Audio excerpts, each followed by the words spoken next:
sur les chaînes parlementaires pendant tout l'après-midi les échanges de la 3e convention du Parti socialiste, celle sur l'international. Alors elle succède à une première convention sur le programme, une seconde sur la rénovation. Cette convention est pilotée par Laurent Fabius et Jean-Christophe Cambadélis qui nous rejoindront un petit peu plus tard sur ce plateau. En l'absence de Martine Aubry, une fois n'est pas coutume, la première secrétaire blessée à l'œil ne peut pas être là.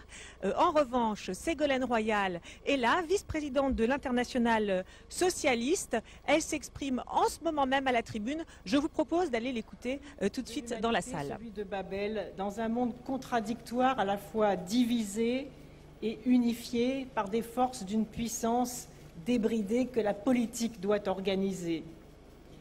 Elle nous parle aussi du visage que nous offrons au monde avec la manière dont nous recevons l'autre dans notre intimité nationale. Elle nous parle de la farouche volonté de promouvoir les valeurs qui sont au fondement de notre identité républicaine, dans le respect et la reconnaissance de chacun. Elle nous parle du désir de maîtriser notre destinée, de notre liberté, de notre capacité de dire oui ou non, de délivrer un consentement ou au contraire un refus farouche à ce qui nous semble injuste et dangereux. Alors que ceux qui sont actuellement au pouvoir renvoient à la France et au monde l'image d'une diplomatie erratique, incohérente, sans noblesse, sans grandeur, notre rôle, c'est de dire ce qu'est la politique étrangère de la France, ce qu'elle est devenue et ce qu'elle devrait être. Et au sein de l'Internationale socialiste, qui rassemble des représentants animés du même idéal venu du monde entier, des pays riches comme des pays pauvres, comme des pays émergents, les mots que je viens d'utiliser pour qualifier l'actuelle politique étrangère sont faibles par rapport à ce que l'on entend. Et forte de cette expérience et des contacts internationaux, je voudrais vous dire 2 ou 3 choses pour ne pas être redondante par rapport à ce qui a été dit, par rapport à ce que Laurent a exposé tout à l'heure, par rapport à l'ensemble des travaux, mais pour donner 2 ou 3 éclairages particuliers. D'abord, vous dire que la politique étrangère, ce n'est pas une technique désincarnée, c'est un miroir de nous-mêmes et un reflet d'un projet de civilisation. C'est évident. La politique étrangère de la France est inséparable de ce que nous sommes, de notre identité, de nos valeurs et de nos attentes. Elle est tout simplement ce que nous sommes. Forte si nous sommes forts, convaincante si nous sommes convaincus, crédible si nous sommes assurés. Et à ceux qui voient les relations internationales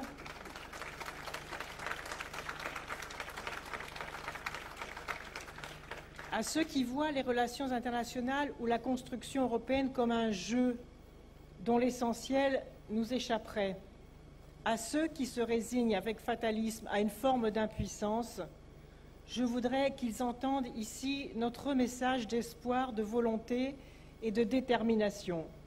L'efficacité de la politique étrangère dépend d'abord de ce que nous sommes, oui, et du projet de civilisation que nous portons. C'est pourquoi une diplomatie active, dynamique, capable de faire entendre la voix de la France, c'est en premier lieu une politique intérieure qui renvoie au monde l'image d'une société unie, forte, confiante et rayonnante.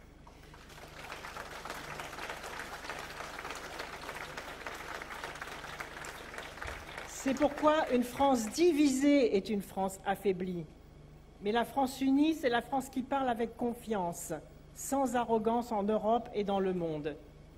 C'est pourquoi une France appauvrie par le chacun pour soi, c'est une France gagnée par le doute et le repli. Une France qui rejette l'étranger, une France qui ne se fait pas aimer, une France qui n'est plus respectée. A contrario, une France qui partage équitablement ses richesses entre ses enfants, c'est la France qui renoue avec sa promesse républicaine, la France qui fait rêver à nouveau à l'intérieur comme à l'extérieur. On ne forge pas une diplomatie offensive avec des Gandranges, des Molex, des Continentales, avec des millions...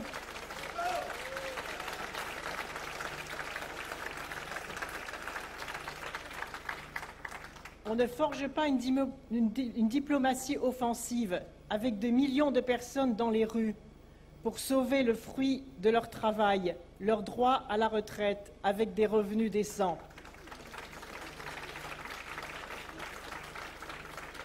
On ne forge pas une diplomatie offensive avec la ghettoisation des oubliés de la République, à Clichy-sous-Bois, Argenteuil, Aubervilliers ou Grigny, dont les jeunes sont aujourd'hui plus écoutés par l'ambassade des États-Unis d'Amérique, très présente pour encourager les talents des quartiers, plus présente que notre propre gouvernement.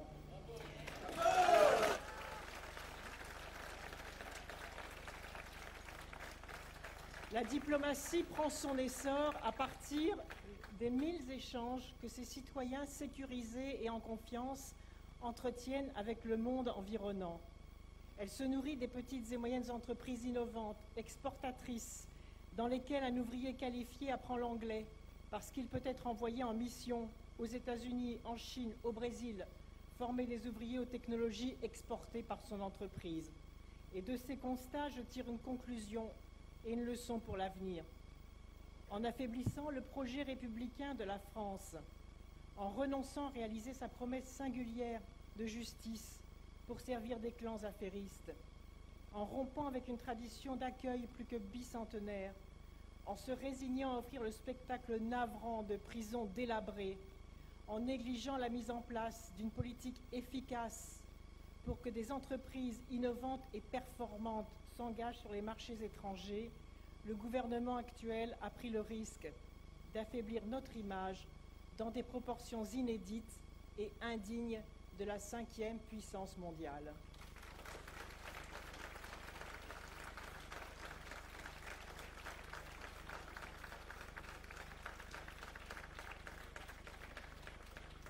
Car la République exemplaire, nous la devons à nos efforts et nous la devons aussi à ceux qui nous regardent, à ceux qui aiment tant la France et qui se désespèrent de voir le spectacle qu'elle offre aujourd'hui. Nous la devons à nos amis les plus fidèles, qui craignent de nous perdre en voyant le chemin que ceux qui nous gouvernent nous font prendre. Nous la devons à ceux qui se battent partout dans le monde et qui ont besoin d'exemples positifs pour fortifier leur lutte. Nous la devons aux militants des droits de l'homme, à Sakineh Ashtiani en Iran, à Aung San Suu Kyi en Birmanie et à d'autres, pour que vive un espoir. Nous la devons aux organisations non gouvernementales qui, après le demi-succès, pour ne pas dire plus, de Copenhague, veulent qu'enfin l'humanité devienne raisonnable. Notre responsabilité, oui, c'est de réaffirmer ce qu'est la France de manière simple et limpide, une république juste, intransigeante sur le respect de ses valeurs, une nation digne et ouverte, un pays entièrement engagé dans l'Europe.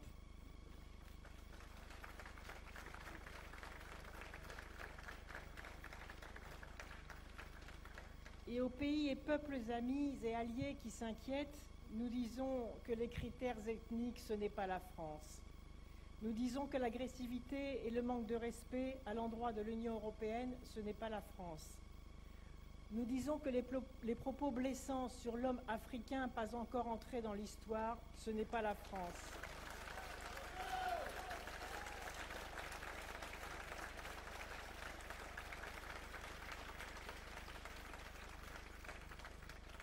Et aux Français qui nous écoutent aujourd'hui et qui nous entendront demain, nous disons notre volonté, nous socialistes, de rendre à notre pays la fierté et l'honneur d'être la France. Nous voulons éprouver la fierté de renouer avec une tradition républicaine de liberté, d'égalité et de fraternité aujourd'hui affaiblie.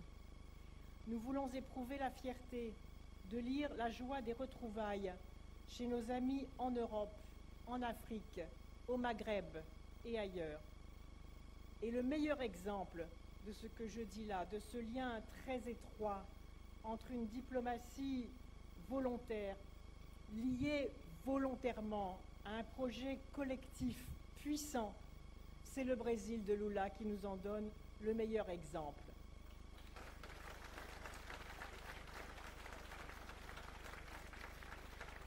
Ce Brésil que l'on disait à bout de souffle et prêt à basculer dans la misère totale au moment où Lula est arrivé aux responsabilités, ce Brésil qui est passé du 13e au 8e rang mondial.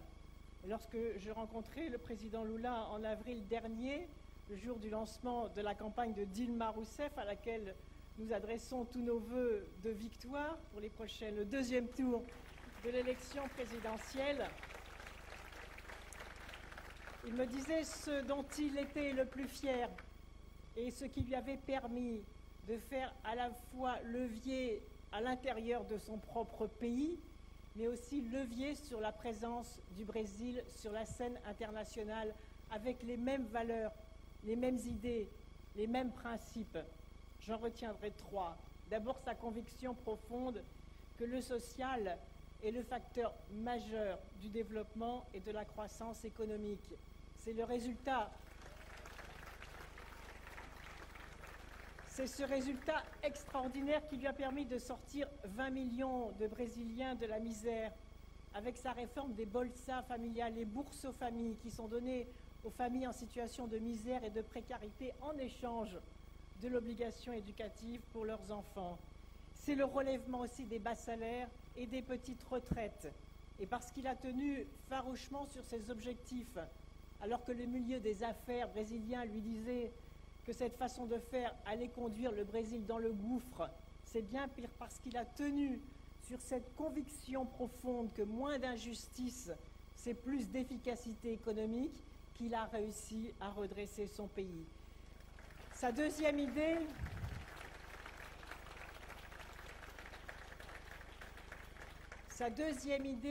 c'est l'affirmation et la réhabilitation du rôle de l'État par la création d'un vrai capitalisme d'État.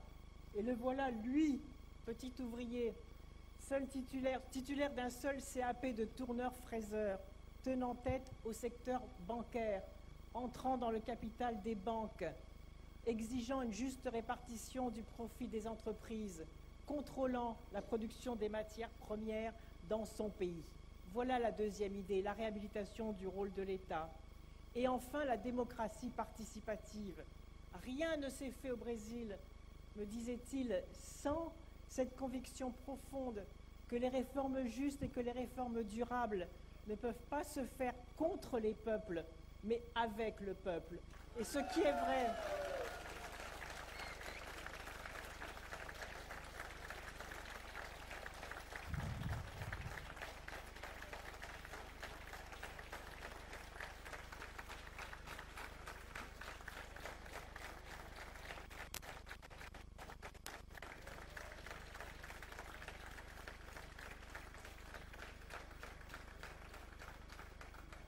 et vous voyez, ce sont ces mêmes principes mis en œuvre à l'intérieur de son pays qui ont aussi forgé sa politique diplomatique et qui ont permis au Brésil de trouver pour la première fois dans son histoire une telle place à l'échelle de la planète et de s'ériger même en puissance médiatrice dans plusieurs conflits du monde.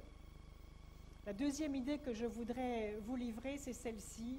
La politique étrangère doit être appuyée sur une vision stratégique. Ceux qui ont oublié la France à force de sacrifier l'intérêt général à leur intérêt particulier, ceux qui ont pensé, ici à la tête de l'État, à leur éphémère éclat politique, avant de penser au bien commun, ceux-là aussi ont dilapidé le crédit dont jouissait notre diplomatie. Au lieu de garder un cap fermement ordonné autour d'une vision d'intérêts et de valeurs à protéger, ils ont pratiqué une politique extérieure du coup d'éclat permanent qui a servi de paravent au vide de la réflexion stratégique. Quelques exemples. L'avènement de l'Union pour la Méditerranée, point d'orgue d'un 14 juillet auquel, rappelons-le, Bachar el-Assad assistait, a été bien vite oublié. La belle idée d'union autour d'une Méditerranée, carrefour de civilisation, s'est ensablée dans des difficultés prévisibles mais ignorées parce qu'il fallait aller vite pour des raisons de communication. Et en ce faisant, notre diplomatie a perdu de sa vigueur. Dès lors que tout était sacrifiable, sur l'autel du retentissement, plus rien n'avait de valeur et au fond tout se valait, dont rien ne valait. C'est cela l'histoire de notre diplomatie depuis 2007, Et cette histoire, c'est celle d'un oubli de l'essence de la politique étrangère, entendue comme une défense de notre indépendance. Notre politique étrangère est devenue subitement erratique, contradictoire, illisible, et des décennies de patrimoine lentement accumulés par le gaullisme et par la gauche héritière de François Mitterrand ont été ainsi dilapidées. Notre politique étrangère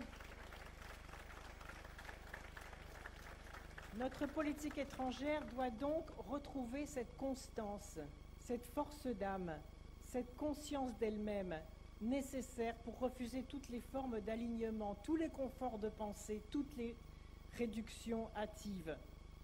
Et d'abord, il faut cesser de défendre des positions à contretemps de l'histoire. La réintégration du commandement militaire intégré de l'OTAN en est la preuve flagrante, car en prenant cette décision, nous avons été enfermés dans une logique défensive d'avant-hier, alors même que le monde était en train de basculer dans autre chose. Nous avons envoyé le signal de l'enfermement, alors que nous devons être dans un mouvement d'ouverture. Dans les années 60, le général de Gaulle avait compris l'intérêt de jouer le rôle de pont entre l'Est et l'Ouest, entre le tiers-monde d'alors et ceux que l'on n'appelait pas encore les pays du Nord.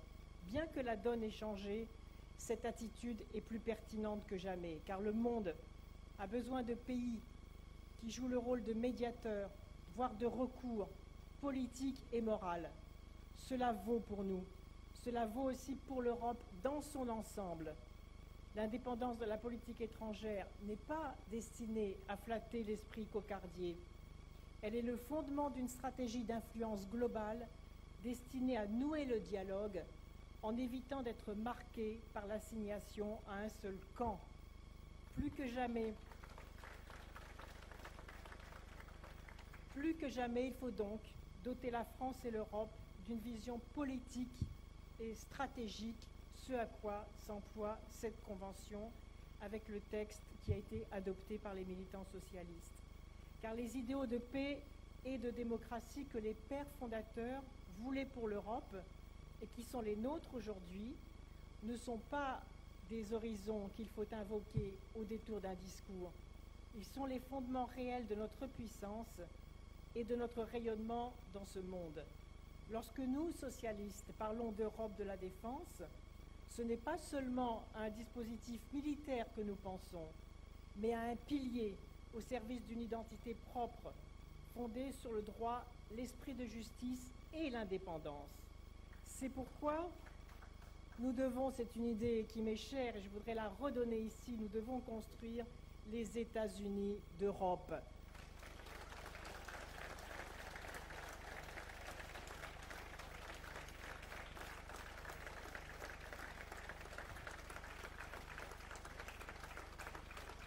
Les États-Unis d'Europe, avec des institutions lisibles, reflet d'un gouvernement européen pour les peuples et par les peuples d'Europe, mais surtout avec un projet politique de civilisation qui donne à l'Union la force d'être à la hauteur de ce que l'on attend d'elle dans un monde qui risquerait sinon de précipiter sa marginalisation.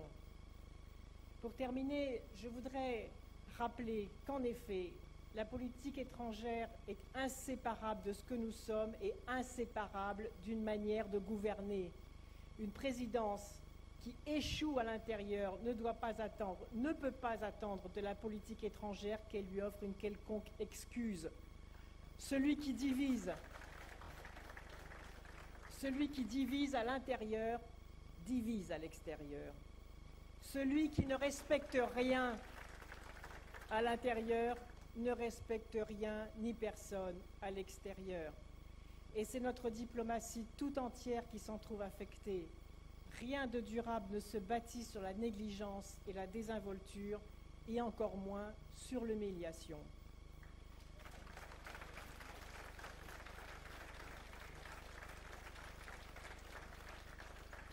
Tout se construit, au contraire, dans le respect et l'attention à l'autre, et avec le sens du devoir à accomplir pour que l'histoire de France se remette en marche dans le bon sens, celui de la paix, de la justice justice d'ailleurs sans laquelle il n'y a pas de paix durable. C'est avec ces lignes de repère que nous, socialistes, reconstruirons une politique étrangère digne de la France et de l'Europe et que nous redresserons la place de la France dans le monde, car n'oublions jamais notre devoir de fidélité à l'histoire de la France, grande histoire, certes pas uniforme, avec des moments sublimes, mais aussi avec des abîmes, et en arrière-plan, la grande lumière jamais éteinte de la Révolution française qui a donné au monde une constitution contre toutes les injustices et contre toutes les misères. Car la France, c'est plus que la France. C'est ce pays qui, comme disait André Malraux, n'est jamais aussi grand que lorsqu'il l'est pour tous. La France, ce sont des valeurs exigeantes et belles, des valeurs universelles qui rayonnent, qui nous obligent aussi, nous, chacun d'entre nous, et que nous devons porter haut pour ne pas décevoir ceux qui ont foi en nous et qui attendent de nous d'accéder à la liberté et à la prospérité. C'est cela, faire tenir à la France tout son rang. Chers amis, chers camarades, oui, nous le ferons.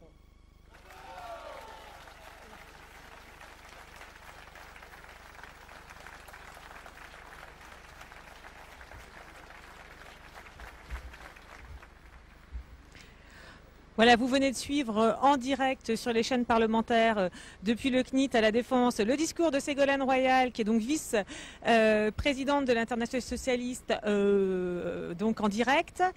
C'est la 3e convention du Parti socialiste que nous proposons de suivre aujourd'hui, donc la convention sur l'international. Elle succède à 2 autres conventions, celle sur le programme et celle sur la rénovation.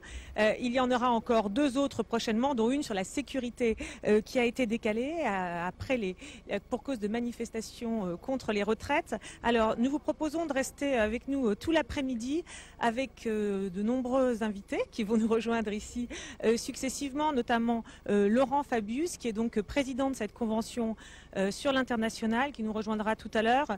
Nous retransmettrons également son discours, le discours qu'il a prononcé ce matin, un discours prononcé à la place de Martine Aubry, qui n'est pas là aujourd'hui. La première secrétaire, on l'a dit, souffre d'un problème à l'œil. Elle s'était blessée à la cornée l'an dernier et donc elle a une rechute qui l'empêche de participer à cette journée. Voilà, le Parti socialiste nous indique qu'elle est condamnée à rester privée de lumière pendant quelques jours, mais peut-être suit-elle ces débats sur notre antenne. Donc des débats que nous allons retransmettre jusqu'à 16h30 environ.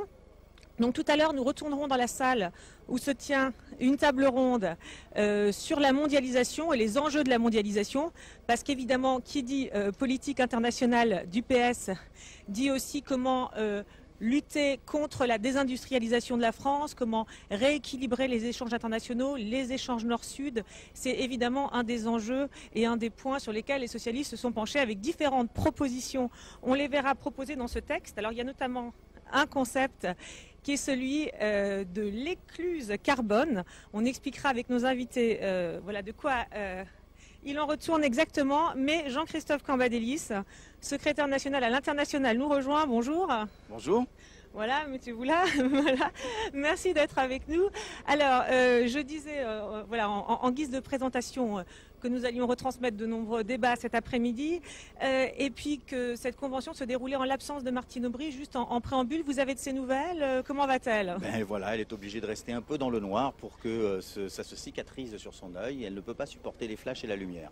Donc c'est un peu compliqué de venir dans les conventions à ce moment-là. Et quand sera-t-elle à nouveau sur pied? Puisqu'il y a des manifestations mardi contre les retraites, une émission déjà décalée sur France 2. Vous avez des dates? Je n'ai pas de date, mais j'espère le plus tôt possible, nous le souhaitons tous. Alors pour revenir au sujet d'aujourd'hui, celui de l'international, j'ai donc lu le rapport, le texte de 30 pages proposé par le Parti socialiste. Alors c'est un texte assez consensuel. On va voir parfois que certains points restent d'ailleurs relativement dans le flou. Mais concrètement, vous pensez que les questions internationales seront en enjeu pour 2012 et qu'il y a une politique internationale de gauche aujourd'hui qui existe? Tout à fait. D'abord parce que je crois que le président de la République a décidé de faire de cette question son point fort. C'est vrai qu'il lui en manque beaucoup, donc il essaye de faire de la politique internationale son point fort, et il y a fort à critiquer de sa politique internationale, et ensuite parce que les Français le savent. Les événements nationaux et internationaux sont corrélés, sont imbriqués. Vous avez tout à la fois des enjeux internationaux, l'écologie, l'économie, la question du terrorisme, les pandémies ou autres. Tout ceci implique des politiques coopératives entre l'ensemble des pays et se réfracte sur notre nation. D'accord, alors vous dites le président veut faire de son bilan à l'international un enjeu pour 2012. Il va prendre d'ailleurs la présidence du G20 d'ici peu, avec des objectifs qui pourraient paraître, on va dire, compatibles avec ceux du Parti socialiste tel qu'on les a lus. La réforme du système financier international, une meilleure gouvernance mondiale, la lutte contre la volatilité des matières premières. Alors est-ce que là-dessus, finalement, il n'y a pas une convergence? Il pourrait y avoir une convergence, pourquoi pas? Il ne faut pas le regretter. Si le président de la République vient sur les positions traditionnelles du Parti socialiste. Il l'a fait sur son discours de Toulon sur les questions économiques, même si sa pratique n'était pas dans ce sens. Mais on constate que ce discours est le même depuis le G20 de Londres.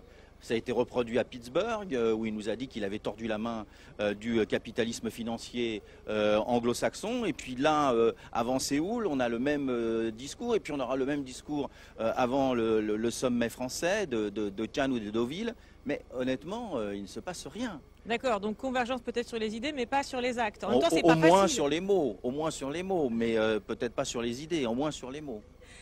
Alors, autre chose, autre projet contenu dans ce rapport du Parti socialiste, c'est relancer le couple franco-allemand. Vous trouvez qu'il est mis à mal, que les relations sont mauvaises aujourd'hui?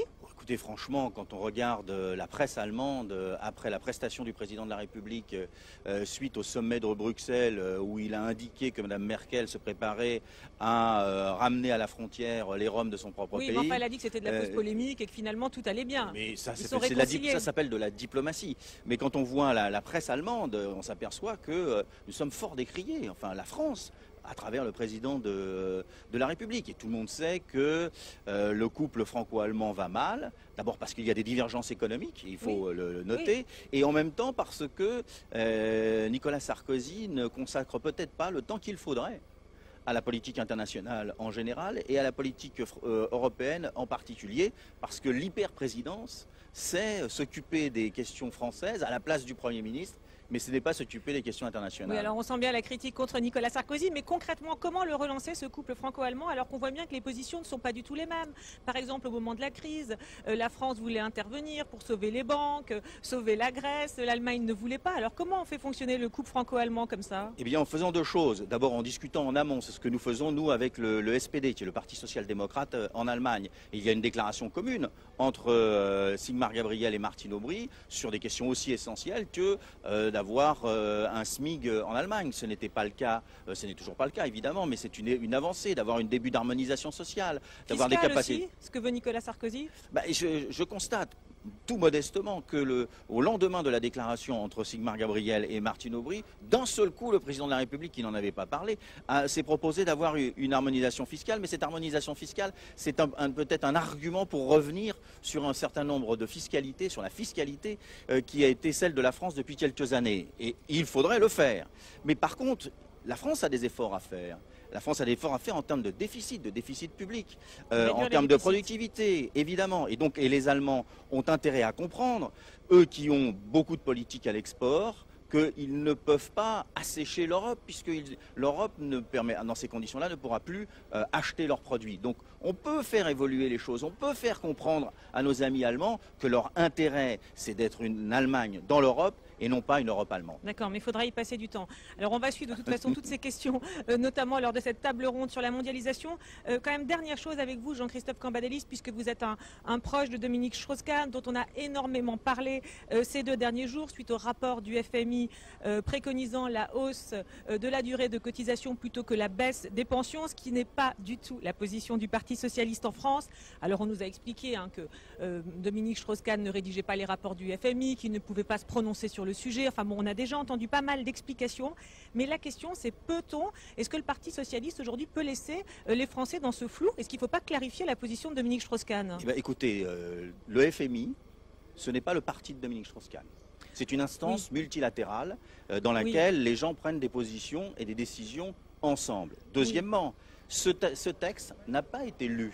Ce que vous dites là, excusez-moi de vous le dire, est faux. Ce n'est pas ce que dit le texte. Le texte parle de convergence de politiques menées dans l'Europe occidentale et non pas de recommandations à l'ensemble de la France. Donc on voit parfaitement, c'est une intoxication et ce gouvernement en a l'habitude, on voit parfaitement comment un gouvernement dans les cordes essaye d'utiliser tout ce qu'il peut pour essayer de diviser la gauche, ce qui ne se fera pas. Oui, mais alors concrètement, quand même, ce rapport est quand même d'essence libérale, et d'ailleurs le FMI l'est plutôt. Est-ce qu'il ne faut pas clarifier la position de Dominique Strauss-Kahn? Est-ce qu'il ne faut pas qu'il la clarifie, puisqu'on voit bien qu'il y a problème? Mais écoutez, il l'a clarifié, il a dit ce qu'il en pensait dans une émission d'une chaîne qui n'est pas concurrente, à l'évidence, mais qu'une chaîne publique. Oui, le dogme de la retraite à 60 ans. Alors, il a dit ce qu'il avait envie de dire sur le sujet. Donc je pense que les choses sont claires. Mais qu'est-ce qu'on fait là? On essaye d'utiliser telle ou telle formule, telle ou telle déclaration de tel ou tel responsable dont on sait qu'aujourd'hui il écrase les sondages pour essayer de créer de la division. On essaye de comprendre. Enfin, nous, journalistes, on essaye de comprendre. Je crois que vous avez parfaitement compris. Non,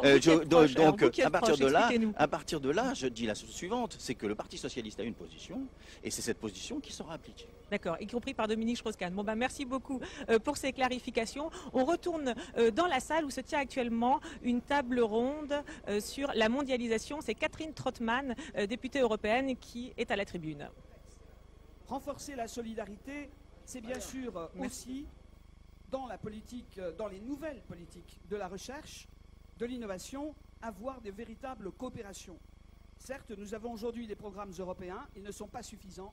Ce que nous demandent aujourd'hui des pays africains, ce que nous demandent certains pays d'Asie, c'est de pouvoir travailler ensemble à la réalisation de nouveaux médicaments, la réalisation et la mise en œuvre de nouvelles technologies, de trouver pour les emplois verts et pour les technologies vertes de véritables possibilités, de véritables débouchés. Et donc nous savons bien qu'il ne suffit pas de discuter d'un côté des normes, même si c'est fondamental, et nous voulons le faire, les normes environnementales, les normes sociales, mais il faut aussi pouvoir avoir ces coopérations qui permettent à chacun, en effet, de pouvoir disposer des emplois, de l'industrie, de la recherche, à l'échelle où cela est nécessaire. Enfin, après ces compléments que je voulais apporter à ce qui a été dit ce matin par Laurent et ce qui a été dit par Poul Rasmussen, je voudrais dire que nous avons, nous, un défi politique particulièrement important à relever, et ce n'est pas seulement le défi de transformer l'Union européenne comme un espace public, comme un espace politique. Réaliser cette étape que nous souhaitons, c'est en même temps aussi nous engager en fidélité à notre conviction européenne dans la bataille pour les droits et les libertés. Qu'il s'agisse des Roms, qu'il s'agisse des politiques d'immigration, nous avons aujourd'hui un véritable défi à relever. Et ce défi vient tout simplement de ce qui est à l'origine de l'Union européenne. Le projet européen n'est pas né de nulle part. Il est né d'abord d'un crime, et d'un crime terrible, puisqu'il a été défini comme crime contre l'humanité. Et si l'Union européenne, si l'Europe a été à un moment donné proposée, ce n'est pas simplement parce qu'elle permettait de construire un nouvel ensemble de pays qui pouvaient se déterminer pour la paix, c'était aussi pour offrir une promesse et donner une issue à ce crime et à cette horreur. Car l'Union européenne et l'Europe, c'est en quelque sorte le projet qui a été un véritable défi politique de trouver une solution politique, une forme de rédemption politique à ce qui était inacceptable et qui ne pouvait nullement être réenvisagé. Et pourtant, aujourd'hui, la personne humaine, aujourd'hui, en Europe, notre propre pays a décidé par son... pas notre pays malheureusement, non, pas nous, mais le président de la République a décidé de revenir sur ce qui est non seulement notre terreau républicain, mais en même temps aussi sur ce qui a été à l'origine de la construction démocratique de l'Union, c'est-à-dire la Convention européenne des droits de l'homme, c'est-à-dire la Déclaration universelle des droits de l'homme. Et pour nous, droits sociaux, droits politiques, droits économiques et droits culturels ne font qu'un. Et lorsque nous parlons de la personne, nous parlons de sa langue, nous parlons de son être, nous parlons de son travail, nous parlons de sa santé, nous parlons de son éducation. Voilà pourquoi dans notre texte, nous parlons aussi des biens communs. Parce qu'il faut donner une valeur, et une valeur intangible, une valeur universelle, reconnue dans le monde entier, à ce qui peut donner l'autonomie à une personne de décider de son sort et de son destin. Et voilà ce que l'Europe doit continuer, non pas de promettre, mais de défendre. Voilà pourquoi il est important que demain, dans la procédure qui est engagée au plan européen, la justice et le droit l'emportent sur le populisme et sur le calcul électoral. Voilà pourquoi l'Europe doit être aussi une solution qui n'est pas seulement une solution politique, mais qui est une solution qui s'appuie sur des valeurs, car sans ces valeurs et sans la possibilité pour les sociodémocrates de dénoncer en quoi la droite trahit aujourd'hui, en quoi elle n'apporte pas de solution, en quoi nous les apportons, en quoi nous avons, au travers de cette relance de l'Union européenne, un véritable projet politique. C'est un projet politique sensible, réaliste, généreux et altruiste. Voilà ce que je voulais dire, et je suis fier d'avoir contribué à ma place et par la part que j'y ai apportée à la réalisation d'un texte que tout le monde salue, Laurent, Jean-Christophe, que tout le monde salue et qui peut-être pour certains n'aura pas atteint ce qu'on pouvait espérer de mieux. Mais permettez à une vieille européenne de dire qu'une étape est une étape. Et une étape positive nous met en vitesse pour la suite. Et moi, ce que je veux dire, c'est que ce texte nous donne un élan, et j'en remercie tous ceux qui, en particulier à cette tribune, y ont apporté leur contribution dans un véritable climat de coopération de travail et d'amitié. Alors, Elisabeth.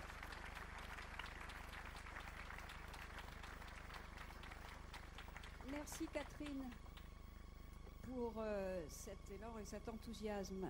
Alors, moi je voudrais d'abord à nouveau remercier Laurent et le féliciter, non seulement parce que je crois que nous avons fait un bon travail avec Jean-Christophe et toi, mais aussi parce que finalement cette tribune elle réussit un petit miracle qui n'arrive pas souvent, c'est que les femmes sont plus nombreuses que les hommes.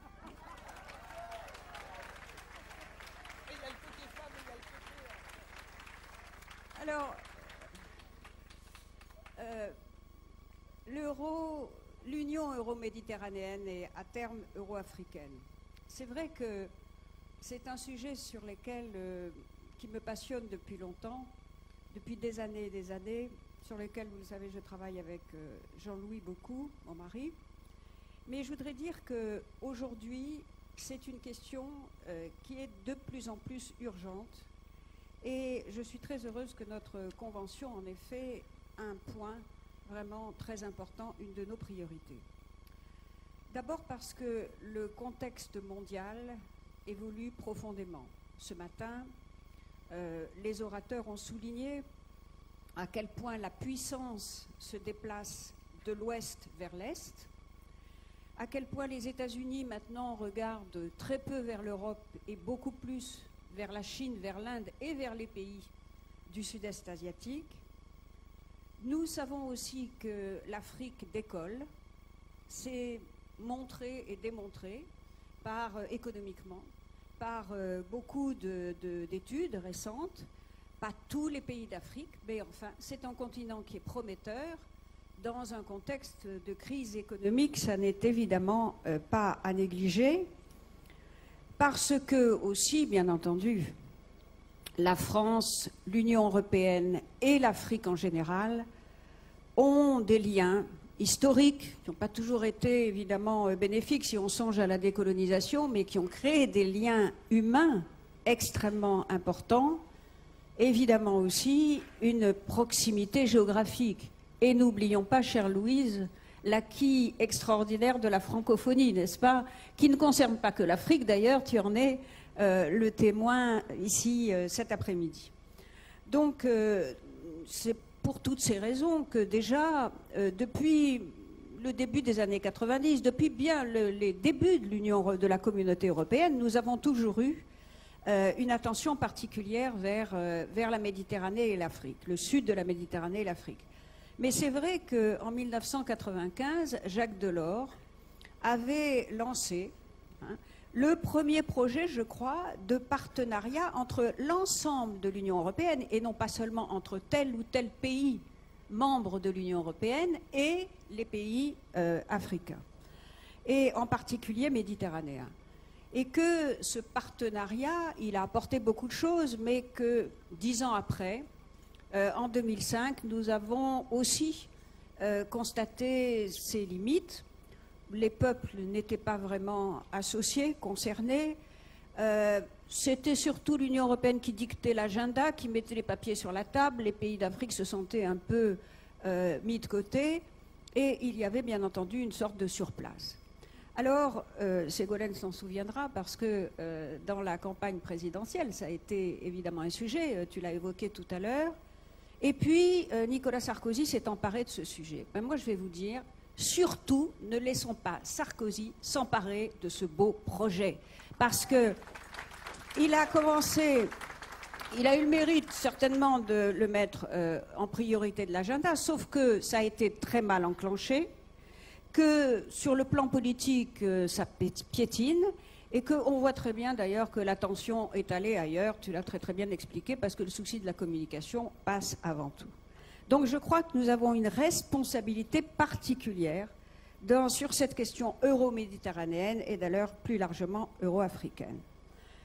La deuxième raison pour laquelle nous en avons fait un point tout à fait important de notre convention, c'est que il va falloir peser dans la mondialisation. Or, l'échelle aujourd'hui, c'est au minimum le milliard d'êtres humains. Dans un monde qui comprend 6 milliards d'habitants, 9 milliards d'ici 20 ans, notre Europe est malheureusement trop petite. Observons que l'Union européenne plus le Maghreb et le Moyen-Orient, ça fait déjà 900 millions d'habitants. Avec l'Afrique noire, aujourd'hui, l'Afrique subsaharienne, 1,5 milliard. Et si on se projette dans 20 ans d'ici, ce grand ensemble fait 2,5 milliards d'habitants, 25% de la population mondiale prévue dans 20-30 ans. Je crois que nous n'avons pas, évidemment, à négliger ce fait très important. Alors, pour peser dans la mondialisation, il faudrait aussi que cette union euro-méditerranéenne puisse retrouver la croissance. Et ça, c'est un élément extrêmement important, rendu encore beaucoup plus nécessaire par la crise. Parce que vous voyez bien que si nous nous contentons en Europe d'une croissance molle, autour de 1 à 1,5%, nous n'avons aucune chance de réduire le chômage. Nous n'avons non plus aucune chance de pouvoir continuer à financer notre modèle social et encore plus à réduire la dette et les déficits, ce qui sera évidemment aussi nécessaire. Donc nous avons toutes les raisons d'aller chercher la croissance, bien sûr en Europe, en développant nos gains de productivité, en étant beaucoup plus performants, en trouvant de nouveaux projets, en finançant la recherche, la technologie et la formation, mais aussi d'aller la chercher à l'extérieur. Alors on regarde beaucoup, bien sûr, vers la croissance extraordinaire des pays d'Asie. Il le faut, il n'y a aucune raison que nous nous désintéressions, bien entendu, de cette partie du monde. Sauf que c'est peut-être assez facile pour beaucoup de nos grands groupes industriels, c'est plus difficile quand même pour beaucoup de nos petites et moyennes entreprises.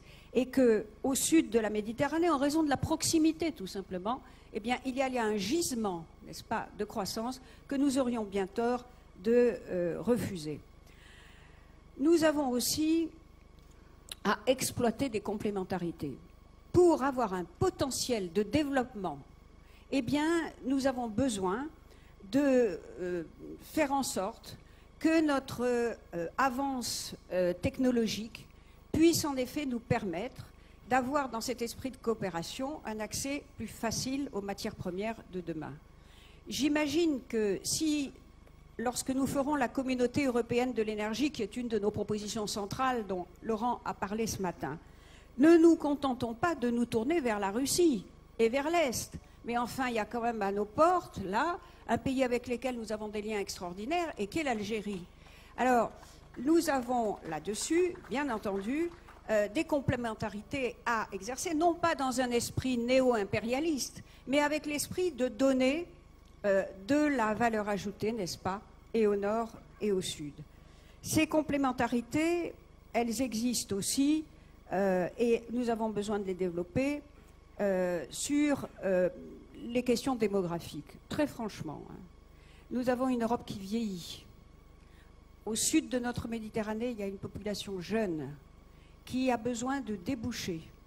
Je pense que nous devrions penser les relations et les migrations, non plus en termes d'une Europe bunker, mais ce n'est pas facile, hein, mais d'une mobilité professionnelle et familiale qui puisse constituer des allers et retours. Et ça, si nous organisons un développement économique entre les deux rives, nous saurons bien entendu beaucoup mieux maîtriser ces migrations et faire en sorte qu'on substitue au fil des années, ça ne se fera pas du jour au lendemain, mais avec un vrai co-développement, substituer les questions, au fond le terme de migration, le terme de mobilité professionnelle.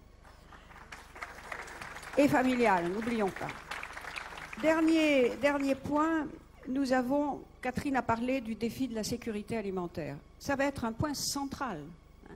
D'après le GIEC, le bassin méditerranéen est la zone la plus fragile du monde, pour toutes sortes de raisons. Parce que non seulement il y a la montée des eaux, non seulement il y a la désertification, mais en plus il y a des risques sismiques extrêmement importants.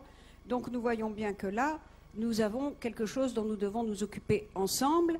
Et je termine sur ces défis communs, par la question de la santé.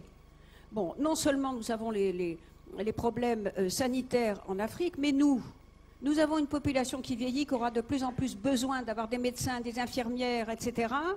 Or, nous pourrions les former et aider ces pays à les former plutôt que de nous contenter d'importer des gens qui ont été formés par les pays d'Afrique et d'exploiter, comme veut le faire Sarkozy, n'est-ce pas, leurs élites sans donner rien en retour. Alors, la sécurité, évidemment, c'est quelque chose à laquelle nous devrions nous attaquer en commun. Ce qui est en train de se passer dans le Sahel est quelque chose d'extrêmement grave. Sur fond de concurrence pour l'exploitation du sous-sol, hein, c'est quelque chose, évidemment, dont nous ferions bien de nous occuper davantage, et pas de la façon traditionnelle dont ça a été fait jusqu'à maintenant. Nous sommes nombreux à considérer à la Commission des Affaires étrangères qu'il n'y a pas de défi stratégique plus important aujourd'hui en matière de sécurité que cette zone-là. Alors, évidemment, l'Union européenne, je termine très vite, nous devrions avoir pour ambition de faire une zone intégrée à tout point de vue. Alors, ça prendra sans doute des années, peut-être à l'échelle d'une génération, mais je crois que c'est un projet, en tout cas, qui doit permettre de retrouver de redonner un petit peu du souffle, quoi. Parce que nous voyons très bien à quel point l'Union européenne, aujourd'hui, dans des conflits majeurs dans cette zone, le conflit israélo-palestinien, le conflit plus mineur, mais qui quand même brime tout le développement dans cette zone du Sahara occidental, à quel point l'Europe est muette et absente. Or, autant nous devons aider, évidemment, Obama à agir davantage pour la paix, évidemment c'est indispensable. Mais nous ne pouvons pas nous contenter de laisser aux Américains le monopole des initiatives. Et donc nous avons besoin de reprendre là-dessus, évidemment, que l'Union européenne puisse s'exprimer et prendre elle-même des initiatives. Alors voilà, tout ça pour dire que je pense que ce projet euro-méditerranéen et à terme euro-africain, il est à mes yeux le seul projet capable de faire en sorte que le monde ne soit pas gouverné par le seul G2, États-Unis, Chine. Souvenez-vous l'image désastreuse de Copenhague, plus jamais ça. Et nous devons dire que grâce à ce projet Europe et Afrique, nous pourrons peser dans les institutions internationales, y compris pour le juste échange, y compris pour pouvoir faire progresser les normes que nous souhaitons, les normes européennes, dans les négociations internationales. Et je voudrais dire aussi, et ce sera vraiment ma dernière phrase, que pour relancer le projet européen, nous avons à faire tout ce qui a été dit sur la gouvernance économique, la gouvernance européenne elle-même. Mais je crois, voyez-vous, qu'au XXIe siècle, eh bien, l'Union européenne ne peut plus se contenter de se regarder son nombril. Je crois, comme nous le faisons dans cette convention, en disant qu'aucun projet politique ne peut être dissocié de l'international, je crois que l'Union européenne doit aussi chercher un nouveau moteur dans ce qu'elle peut dire au reste du monde. C'est d'ailleurs à cette condition, bien sûr, que nous, Européens, nous pourrons continuer à dire quelque chose au monde.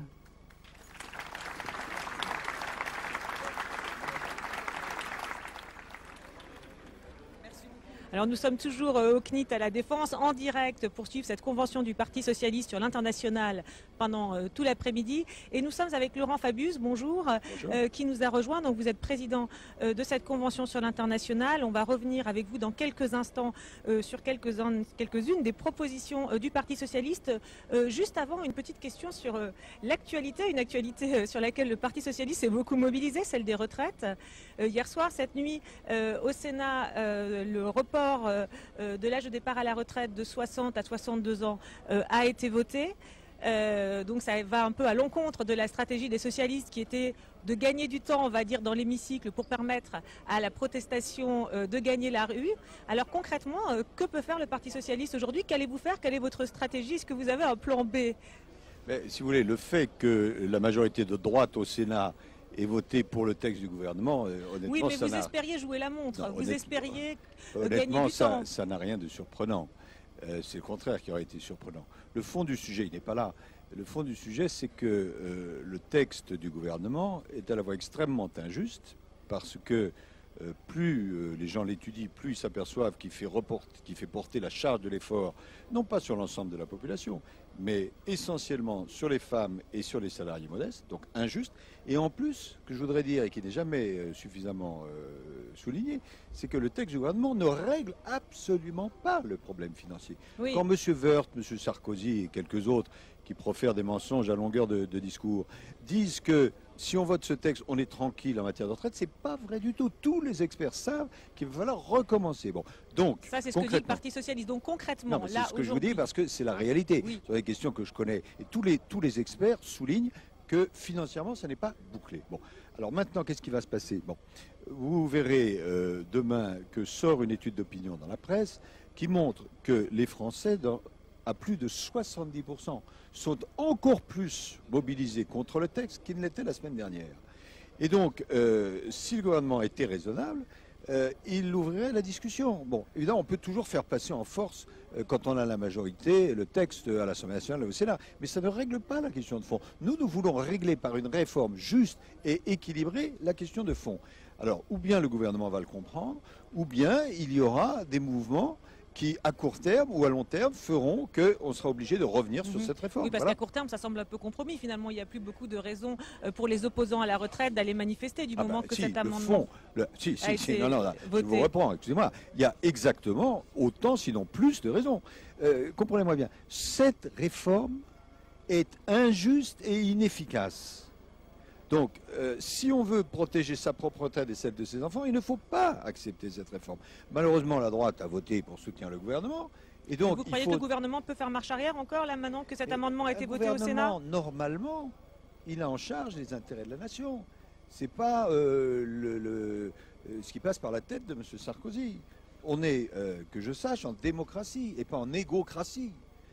Donc, normalement, comme c'est le cas d'ailleurs dans tous les pays démocratiques, il faudra qu'il y ait une discussion avec les syndicats qui n'a jamais eu lieu. Il faudra que cette discussion ait lieu. Ou bien ce sera à court terme, à travers la mobilisation populaire, ou bien ce sera un peu plus tard, ou bien ce sera à travers les élections prochaines. Bon, on va revenir au sujet du jour, donc la question internationale avec les propositions du Parti socialiste sur l'international. Alors on va retransmettre tout à l'heure le discours dans lequel vous exposez la plupart de ces propositions. Je voulais revenir quand même sur quelques points plus précis. Alors vous dites d'ailleurs vous-même que bon, ça a été le résultat d'un compromis pas toujours facile, comme toujours, hein, différentes positions s'expriment au sein du Parti socialiste. Et alors sur quelques points, il y a peut-être encore un peu de flou. Par exemple, concernant l'Afghanistan, vous demandez un réexamen au Parlement donc de la participation française en Afghanistan. Concrètement, demander un réexamen au Parlement, on peut dire que vous ne vous mouillez pas trop. Alors, si vous avez lu notre texte, attentivement.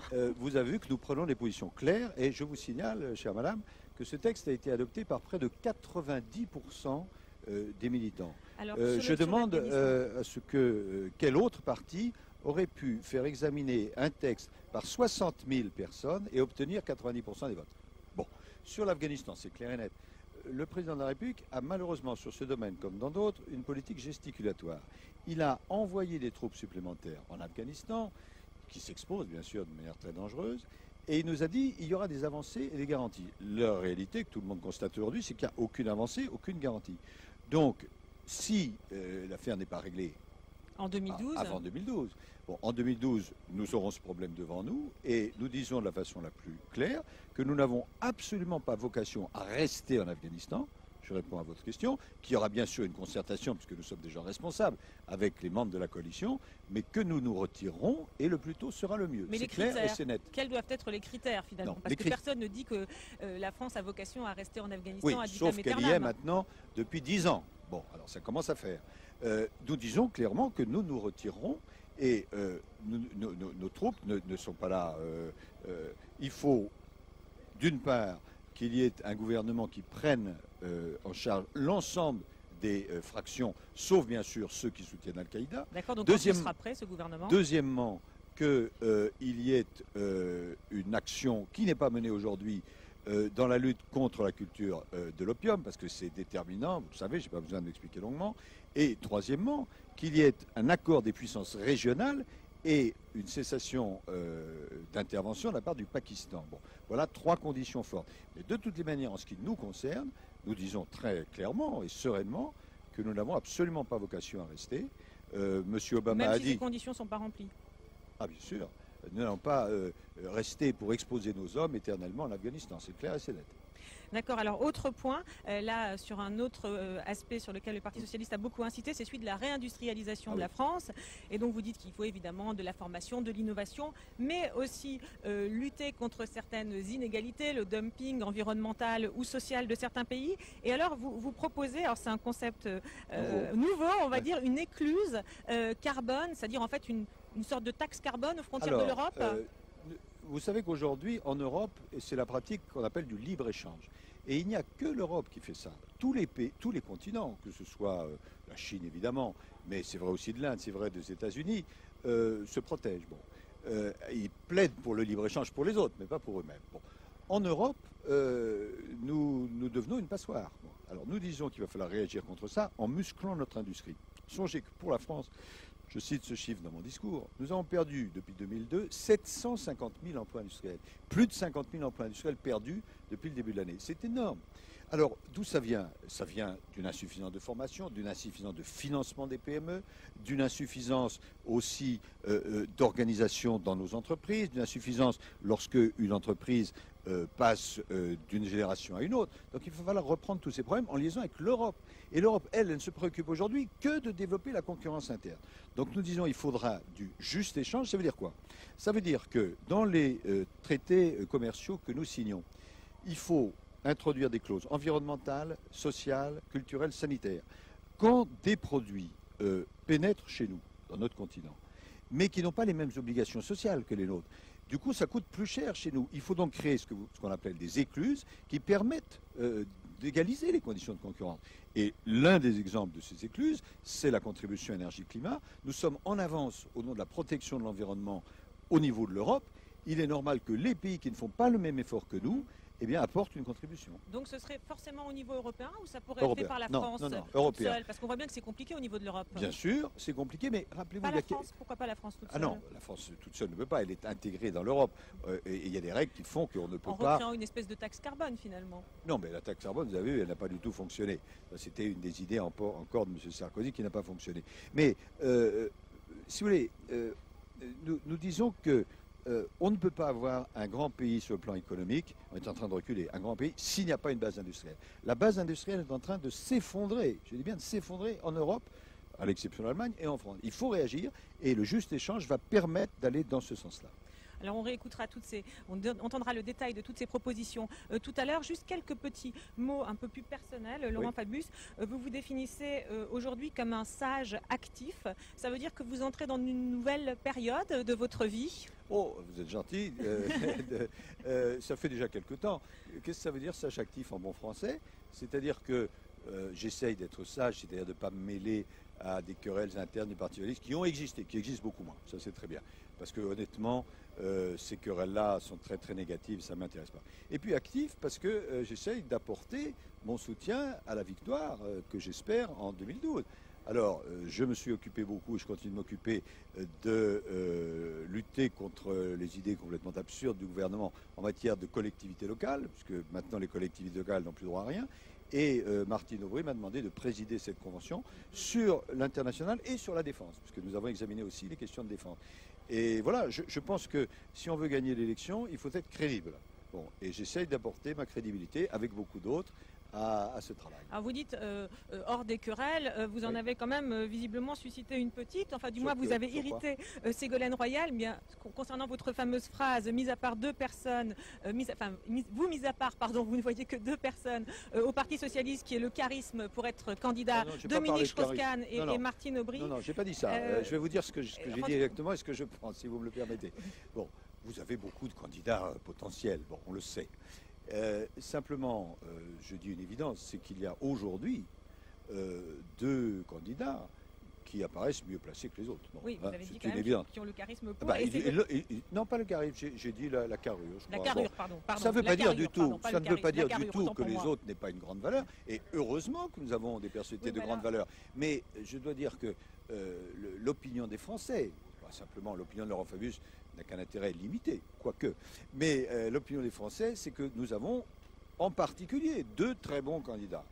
Voilà. Et ce n'est absolument pas injurieux pour Ségolène, que j'ai d'ailleurs... Elle l'a mal pris parce qu'elle répond dans le Figaro d'aujourd'hui, oui. Évitons les petites phrases qui ont un air de déjà entendu.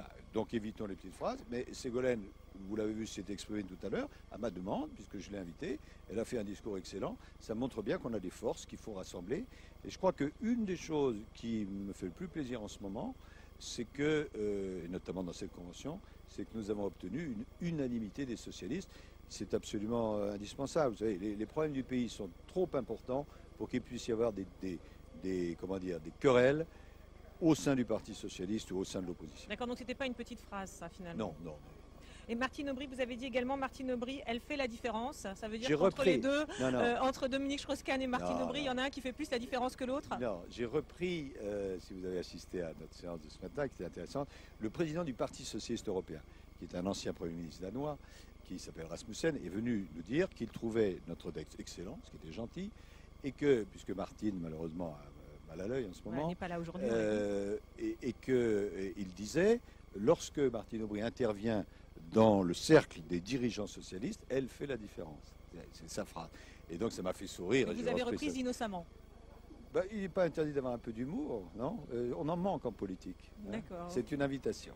Bon, merci beaucoup Laurent Fabius. Donc on retourne dans la salle pour la suite des échanges donc, sur la mondialisation avec Laurent Baumel. Et puis juste après, nous retransmettrons le discours de Laurent Fabius et puis celui de Jean-Christophe Cambadélis, les deux responsables de cette convention sur l'international. Insuffisance quantitative d'abord. Rappelons que les objectifs 1000 fois réaffirmés de porter l'aide publique au développement à 0,7% du PIB, les objectifs dits du millénaire ne sont pas respectés globalement, pas plus par la France que par d'autres.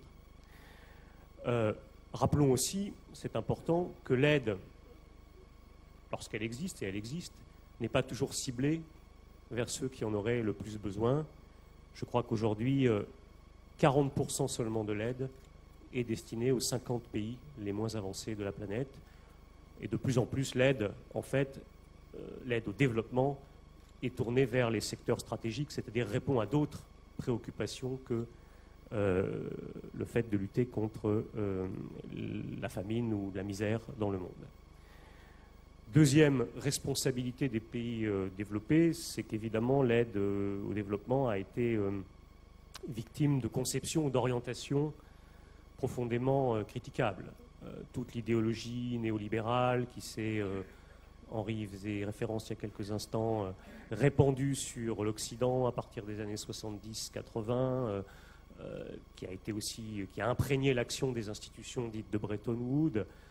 Voilà, le choix de privilégier les prêts sur les dons, créant des incitations à la rentabilité ou des exigences de rentabilité qui empêchent les pays de mettre, par exemple, à niveau leurs infrastructures sanitaires et sociales, toute la libéralisation des marchés agricoles, toute la politique des privatisations, des coupes sombres dans les budgets sociaux. Tout cela a évidemment pesé, puisque c'était une condition de l'aide dans la difficulté de ces pays à se développer. le paternalisme aussi, à travers lequel nous avons pu appréhender ces problèmes de développement, le fait d'avoir plaqué peut-être sur certains pays le modèle de l'État-nation avec les structures administratives telles que nous pouvions les connaître nous et qui ne fonctionnent pas, surtout que nous ne sommes pas toujours allés au bout du raisonnement en implémentant également la démocratie dans ces pays-là. Donc voilà, tout un contexte qui nous a conduit par exemple souvent à soutenir des gouvernements douteux ou autoritaires et qui a pu conduire à des phénomènes navrants qui sont souvent pointés de captation de la dette et de l'aide et de réexportation par exemple des capitaux. Bon, tout cela évidemment pèse dans le tableau. Deuxième constat qu'on doit faire, ou deuxième élément de diagnostic qu'on doit faire si on se penche sur ces questions, évidemment, c'est que, ça a été dit, c'est qu'il n'y a plus aujourd'hui le nord et le sud. Le sud est pluriel, d'ailleurs le sud, c'est plus tout à fait le sud, ça ne veut plus dire grand-chose tout cela. Bon. Il y a à minima 3 groupes de pays, les pays développés, les pays en développement et puis les pays émergents. Et même dans les pays émergents, il y a des pays qui sont franchement émergés et puis d'autres qui sont encore émergents. Et tout ceci, dans le fond, doit nous amener à une analyse plus fine de la question sociale mondiale. En vérité, toutes les sociétés sont aujourd'hui traversées par des problématiques de redistribution des richesses. La Chine en est un exemple, mais pas que la Chine. Et dans le fond, se crée une situation mondiale qui devrait réactiver les intuitions fondamentales du socialisme, c'est-à-dire que la question sociale, c'est que les nations font écran dans une certaine mesure au règlement de la question sociale, et que ce n'est pas simplement à travers des mécaniques de redistribution entre nations que peuvent se régler ces questions. C'est-à-dire qu'aujourd'hui, par exemple, les contradictions internes à un pays comme la Chine sont tout aussi fondamentales dans l'évolution dans les prochaines décennies de la situation mondiale que ne peut l'être l'aide au développement. Donc tout ceci rentre dans un tableau qui est plus complexe. Alors si j'ai encore 2 minutes, je dirais quelles sont les quelques grandes orientations que le Parti socialiste, à travers ce texte ou les travaux qui l'ont précédé, se propose de défendre sur ces sujets. Bon, d'abord, nous devons réaffirmer notre devoir de solidarité vis-à-vis des pays les plus pauvres. Ça n'est pas le devoir de réparation, ça n'est pas le remords colonial, ça n'a rien à voir. C'est une question de justice internationale et c'est aussi une question d'intérêt bien compris finalement, parce que au plan international comme au plan national, la misère est aussi le terreau de la violence, et que la meilleure manière aussi d'œuvrer pour la paix dans le monde, de diminuer les tensions, c'est de s'attaquer franchement à cette question de la grande pauvreté des nations. Deuxième idée, la France, puisque nous parlons quand même de la France ici aujourd'hui, doit prendre sa part dans la réorientation de la politique de l'aide au développement. Il faudra, si nous sommes au pouvoir demain, peut-être réhabiliter la politique des dons, peut-être accepter que l'aide publique au développement ne soit pas liée à nos propres intérêts commerciaux, être capable parfois de distinguer les questions. Troisième, quatrième idée, ça a été dit, je crois, par Elisabeth Guigou, nous devons faire de la question agricole, de la question de la sécurité alimentaire une question centrale, quitte à accepter de démarchandiser un petit peu l'agriculture, c'est-à-dire de sortir la question agricole du marché mondial. Il faut travailler sur la relocalisation des productions. Bon, ça vaut dans nos pays à travers l'optique du développement durable, mais ça vaut pour tous les pays du monde. C'est une question clé aujourd'hui.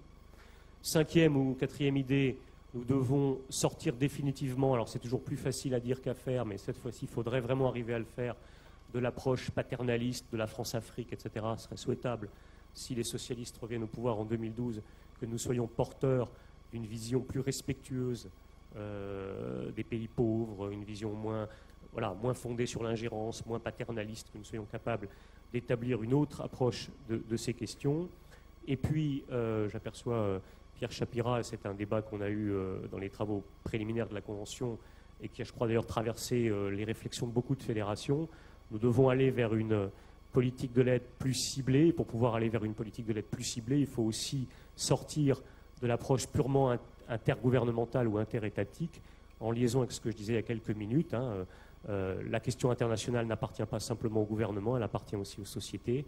Et par exemple, le rôle fondamental des collectivités locales, il y a beaucoup d'élus ici qui sont porteurs de coopération décentralisée vers les pays pauvres de la planète. Hein, la question du rôle des collectivités locales, la question du rôle des ONG doit être mis au cœur d'une nouvelle stratégie des socialistes dans les années qui viennent. Merci. Merci à toi, Laurent.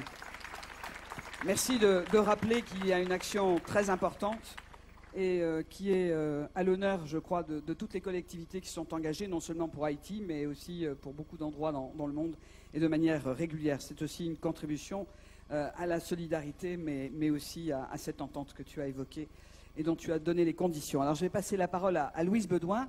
Elle a été ministre des Affaires étrangères du Québec. Elle a été ministre de la Culture.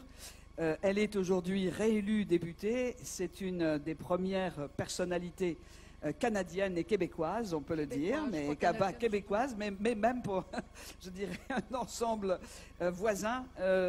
Tu es redoutée, respectée, et ta parole vaut de l'or. Nous t'écoutons. Très bien, merci. Merci beaucoup, Catherine.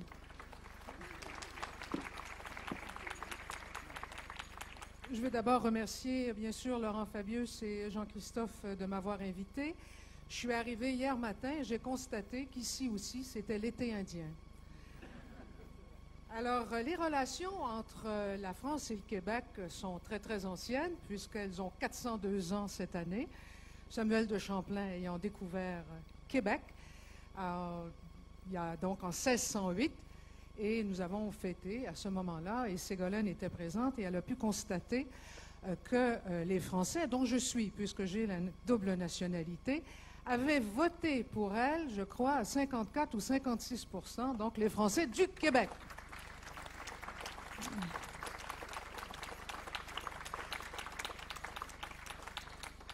Les relations entre le Parti socialiste et le Parti québécois sont elles aussi anciennes, moins évidemment, puisque le Parti québécois a été créé en 1968 pour faire l'indépendance du Québec.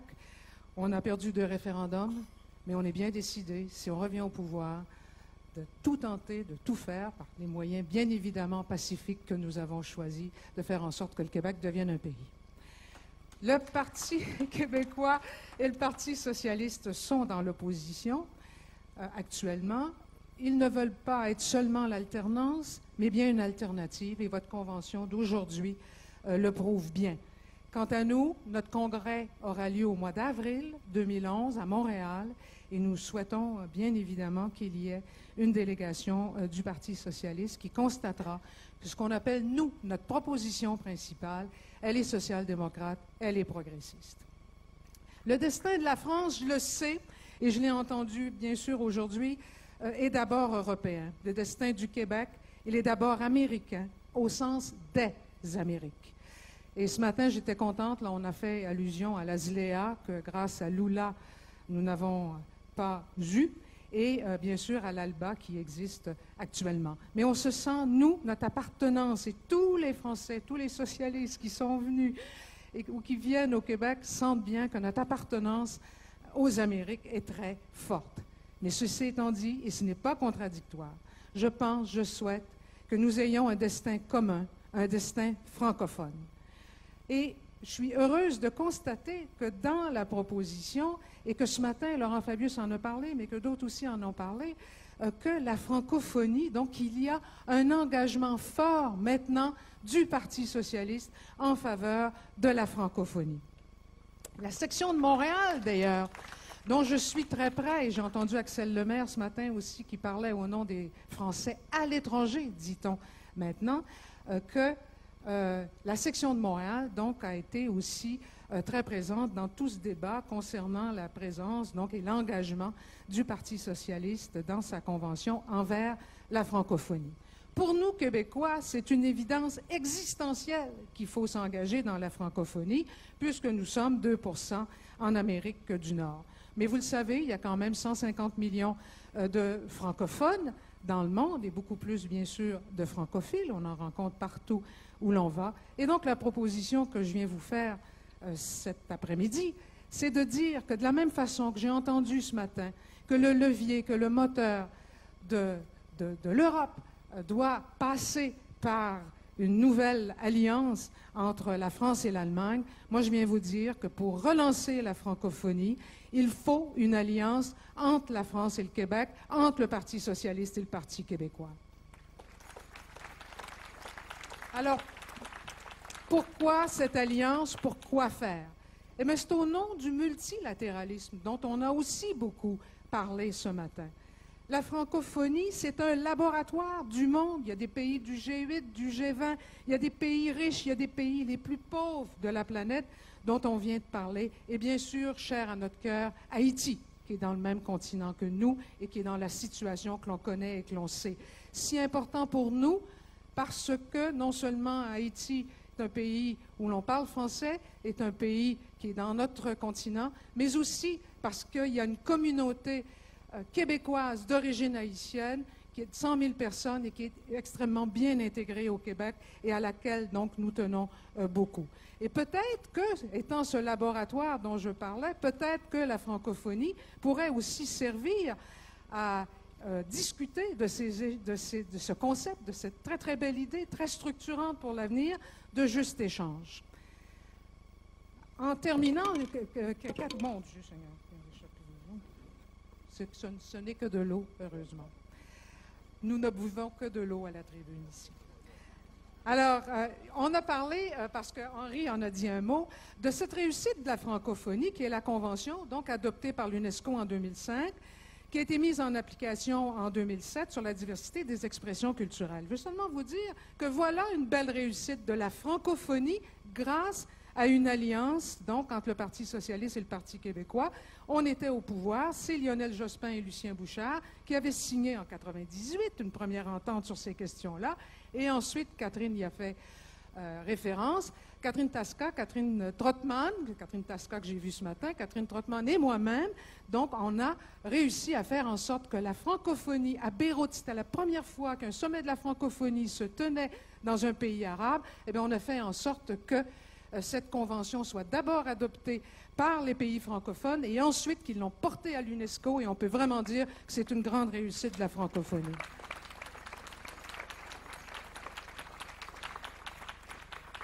Parce que le vrai combat, il est pour le plurilinguisme. Il est pour le plurilinguisme.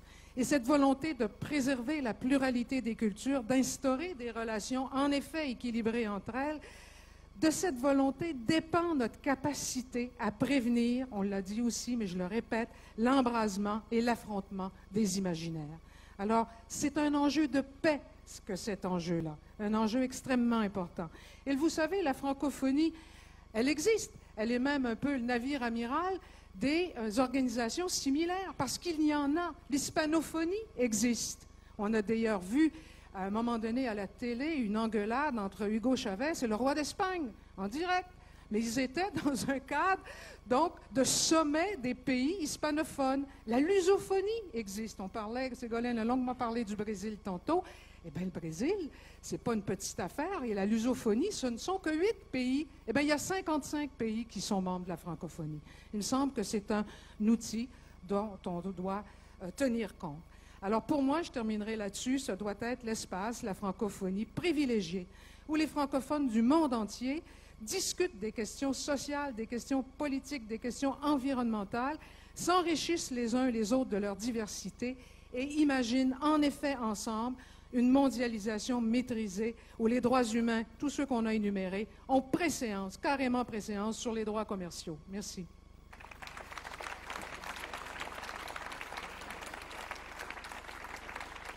Merci beaucoup, Louise, pour ta contribution à nos travaux. Nous en sommes extrêmement touchés. Nous te souhaitons le meilleur avenir. Voilà, suite de cette convention, donc dans quelques instants, convention sur l'international du Parti socialiste avec plusieurs propositions détaillées tout à l'heure par Laurent Fabius, qui préside donc cette convention du Parti socialiste sur l'international. Martine Aubry est absente aujourd'hui, donc la première secrétaire, comme nous l'avons expliqué tout à l'heure, pour raison de blessure à l'œil. Du coup, Laurent Fabius a pris sa place, a prononcé un discours assez général où il était question de décliner les propositions sur l'international du Parti socialiste. Je vous propose d'écouter ce discours. C'était tout à l'heure, ici même, au CNIT à la Défense.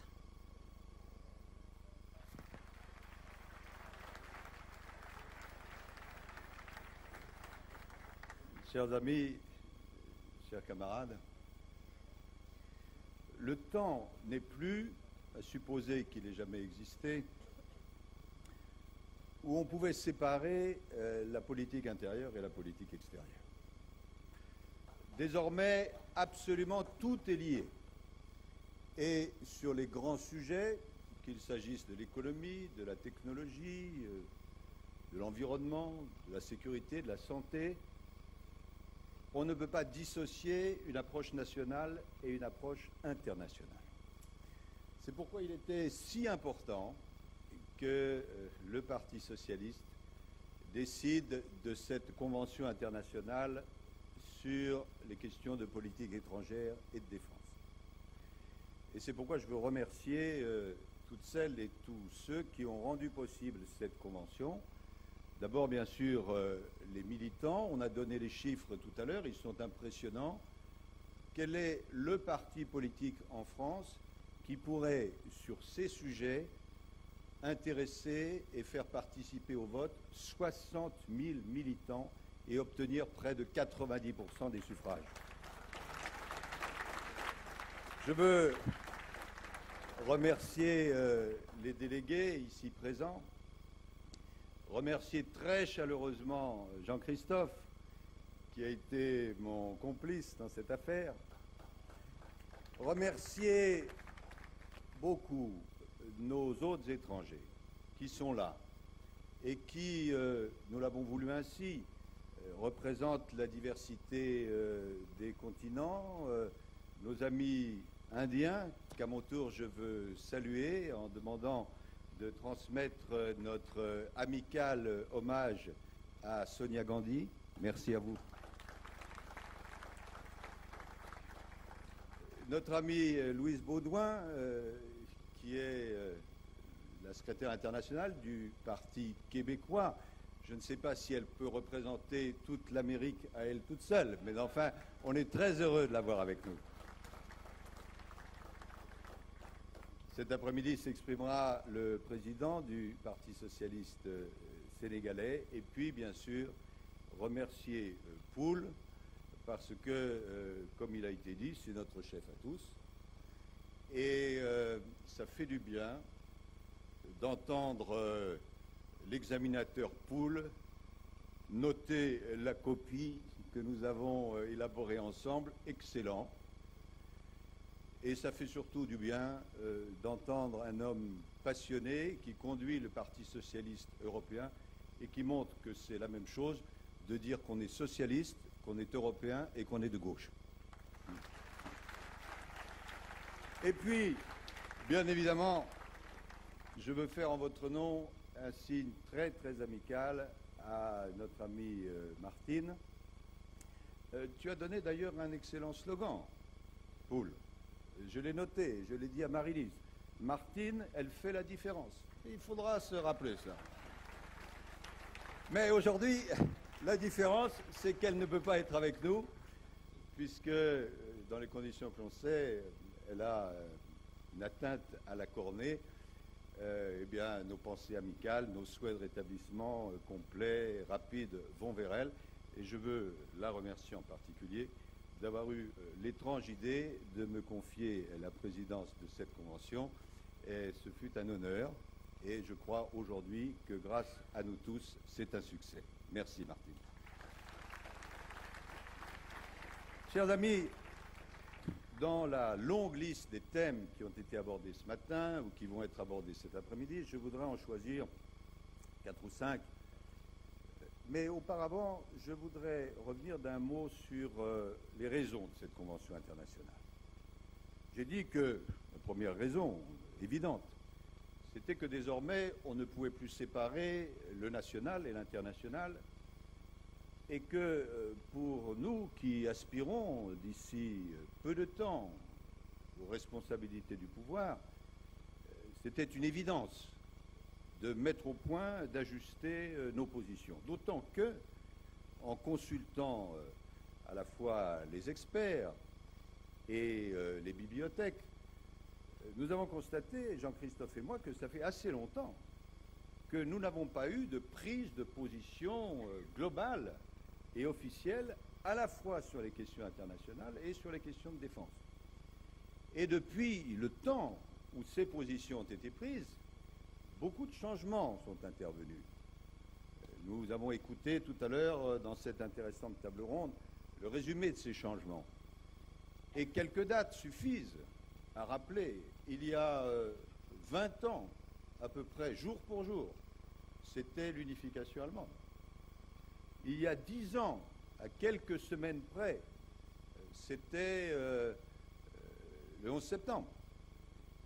Et hier ou avant-hier, dans un tout autre domaine, mais il y a aussi des leçons à en tirer, c'était les Chinois qui, paraît-il, achetaient le port du Pirée et quelques autres éléments européens.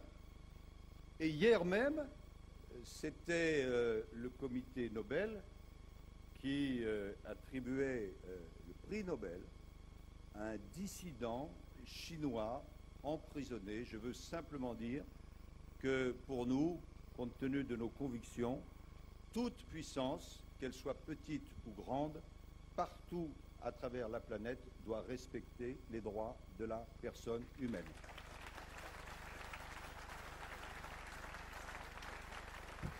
Nous avons en plus une double raison de traiter des questions dont nous traitons aujourd'hui, parce que nous sommes socialistes et parce que nous sommes français. On ne peut pas être socialiste sans être internationaliste. Il y a les phrases célèbres que nous avons tous apprises de Jean Jaurès, et il y a ce que Paul vient de dire fort éloquemment. Et puis en même temps, nous sommes français, c'est-à-dire que nous avons depuis très longtemps, ça en énerve certains, mais c'est un fait, une vocation universaliste que nous devons pratiquer sans arrogance, mais qui fait, et c'est probablement une des spécificités de la France, que lorsque nous parlons, nous voulons parler pour un peu plus que nous-mêmes, et que la France n'est jamais aussi grande que lorsqu'elle est ouverte et lorsqu'elle est universelle. C'est ce qui explique que des sujets qui peuvent paraître mineurs, pour nous ne le sont pas du tout. La francophonie, la langue française, c'est quelque chose à quoi nous tenons. L'universalisme, dans tous les domaines, c'est quelque chose à quoi nous tenons. Et la succession des présidents de la République, à l'exception, il est vrai, du dernier, a toujours incarné ce visage de la France et expliqué pourquoi, quelle que soit la diversité des opinions politiques, eh bien, la France a su tenir son rang. Chers amis, je voudrais prendre, je viens de le dire, 3 ou 4 thèmes, 4 ou 5, empruntés surtout à des questions qui ont à la fois une résonance française, une résonance internationale et une résonance européenne. En soulignant, avec un peu de sourire, mais pour m'en réjouir, que, je l'ai dit, le texte de notre convention, clair et défini sur les points majeurs, est un texte quasi unanime, ce qui montre que les oppositions qui ont pu, à un certain moment, traverser le Parti socialiste ont été heureusement dépassées, et c'est une très bonne chose pour aujourd'hui et pour demain.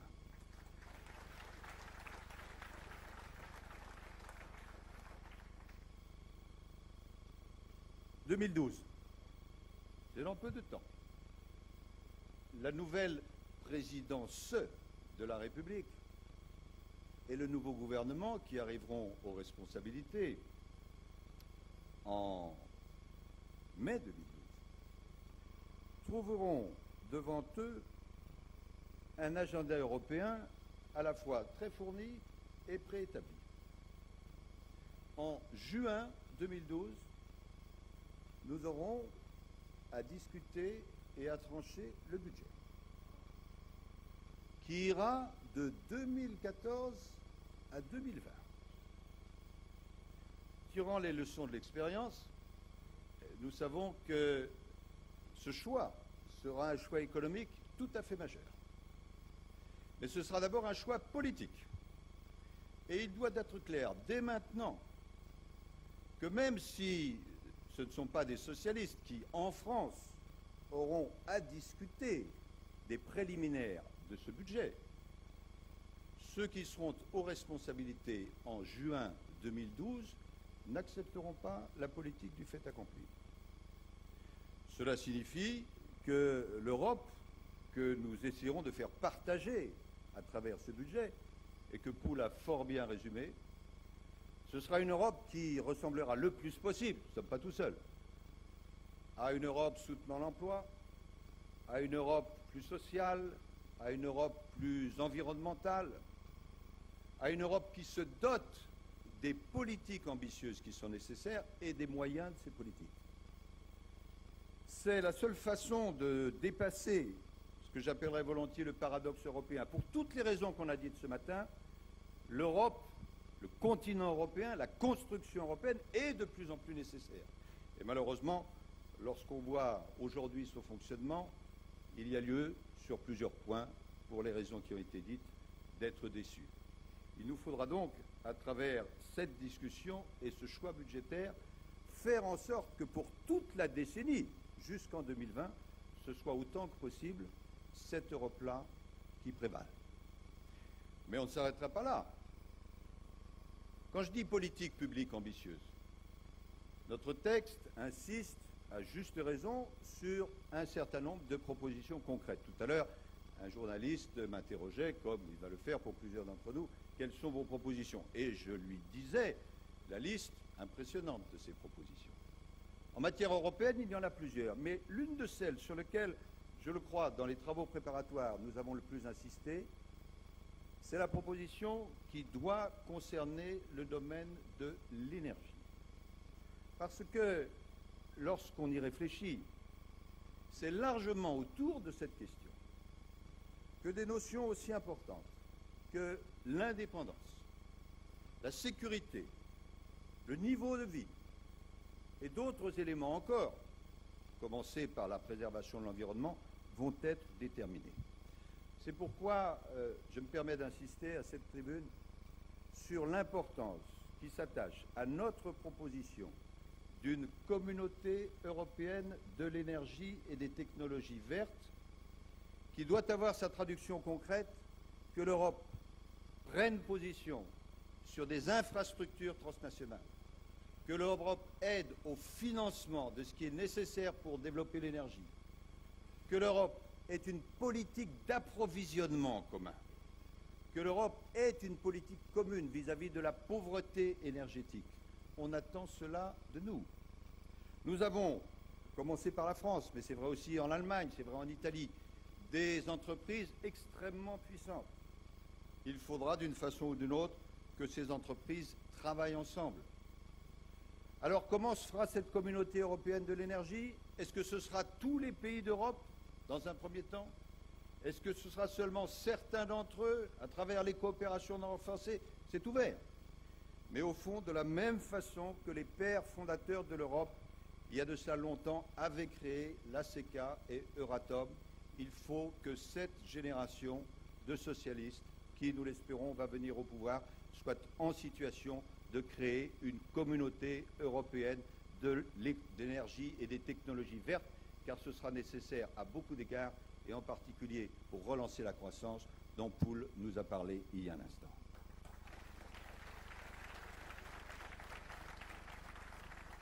Disant cela, cela m'amène immédiatement à la question du gouvernement économique.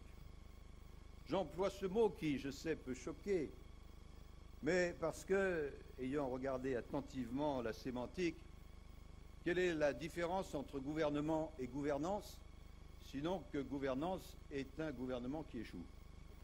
C'est la raison pour laquelle je préfère mettre les pieds dans le plat et parler de gouvernement, même si je sais bien les difficultés de cette affaire. Mais il me semble, et Poul vient d'y faire allusion, que bon gré mal gré, de plus en plus de mouvements, en tout cas chez les socialistes, comprennent que c'est la seule voie possible. La crise grecque, si c'était nécessaire, aura dessillé les yeux qui ne se seraient pas encore ouverts. On ne peut pas parler d'union monétaire stable et durable s'il n'y a pas d'union économique. Et on ne peut pas parler d'union économique s'il n'y a pas de gouvernement économique. C'est pourquoi nous relancerons, nous appuierons, nous développerons en fonction de ce qui aura été acquis à l'époque nos idées principales. Il faut bien sûr, au-delà de ce qui a commencé d'exister, un fonds de stabilité, et il faut pouvoir emprunter au niveau européen ce qu'on appelle en bon français des Eurobonds, et en tout cas faire en sorte que cette puissance européenne, qui représente quand même 500 millions d'habitants, ait la capacité de lancer par des emprunts ses propres projets, indépendamment des ressources dont elle dispose par ailleurs. Il faudra, de la même façon que, comme nous l'avons proposé inlassablement dans nos campagnes, la gouvernance, la cohérence ne soit pas simplement limitée à quelques critères techniques, mais que l'emploi, évidemment, soit prise en ligne de compte. Et il faudra, ne pas être trop long, que sur cette question-là du gouvernement économique, attendu non seulement par nous, mais par beaucoup à travers le monde, comme un outil de régulation, on puisse avancer. Je ne sais pas ce qu'il en est dans d'autres pays, Poul, mais lorsqu'on voit les réflexions, y compris de personnalités qui ne sont pas du tout de gauche, à propos de la valse du niveau de l'euro, qui, par son niveau actuel, 1,40, vient détruire en quelques jours les gains éventuels de productivité qui se sont produits depuis des mois et des mois, on se dit que nous avons créé l'euro et nous en sommes fiers. Mais la création ne doit pas s'arrêter là, il faut aussi une gestion de l'euro qui soit favorable à l'industrie européenne et non pas qui la précipite dans la difficulté. Oui, et c'est un autre thème que je vais aborder en quelques mots, la question de la réindustrialisation de l'Europe. Elle est posée. La France, depuis 2002, a perdu 750 000 emplois industriels. Et depuis le début de l'année, plus de 50 000. Nous ne pouvons pas être dans une situation où l'on verrait continuer la désindustrialisation prospérer. Ce serait inacceptable et inaccepté, et d'abord par nos populations. Les voies de solution, on les connaît, et ce sont les mêmes au niveau français et au niveau européen, et elles sont complémentaires. Il y a la formation vers les métiers du futur. Il y a l'investissement dans les technologies nouvelles, en particulier les technologies vertes. Il y a le financement des PME. Où a-t-on trouvé que nous serions les ennemis des entrepreneurs? Les entrepreneurs de petites et de moyennes entreprises doivent savoir, expérience aidant, que c'est les socialistes qui, au gouvernement, leur permettent d'avancer.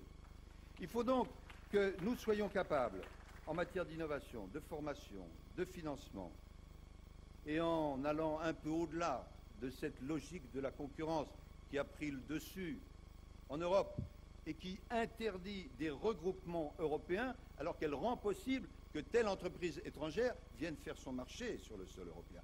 Il faut donc que sur tous ces points, nous soyons en situation d'avancer. Et je le dis en espérant me tromper, mais je crains de ne pas me tromper. Dans les grandes échéances qui nous attendent, cette question de l'industrialisation et de l'emploi sera une des questions principales. Et si nous, les socialistes, ne sommes pas au premier rang pour fournir des réponses, que ce soit au niveau français ou au niveau européen, gare à ce qui pourrait, y compris sur le plan électoral, se produire. Nous devons absolument promouvoir l'Europe industrielle, parce que sinon, l'Europe elle-même courrait des risques dans le soutien de nos populations. Le dernier thème sur lequel je veux dire un mot, en me félicitant de l'accueil qui lui a été réservé, c'est sur le thème du juste échange. Nous en avons beaucoup parlé dans nos travaux préparatoires et nous avions parfaitement conscience que c'était un concept nouveau. Et si pour les socialistes et social-démocrates que nous sommes, ce n'était pas inconvenant de le dire, peut-être un peu révolutionnaire. Pourquoi? Parce que, aujourd'hui, quel qu'aient été dans le passé nos efforts, c'est le libre-échange qui fait la loi. Encore faut-il préciser, seulement en Europe, car il n'y a pas un seul continent autre au monde qui s'applique à lui-même les principes du libre-échange, même s'il les professe.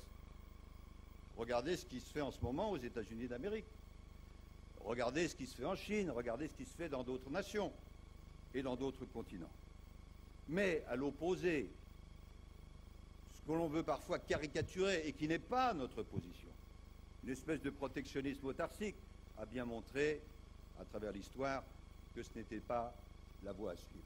C'est la raison pour laquelle nous avons choisi, à la fois sur le plan théorique, oui, ce n'est pas un gros mot, et sur le plan pratique, de réfléchir et de proposer autour du juste échange, qui prendra une forme en particulier, c'est-à-dire les normes, oui, les normes environnementales, les normes sociales, les normes culturelles, les normes écologiques, et qui permettra d'équilibrer les conditions de concurrence entre les différents continents et entre les différentes nations.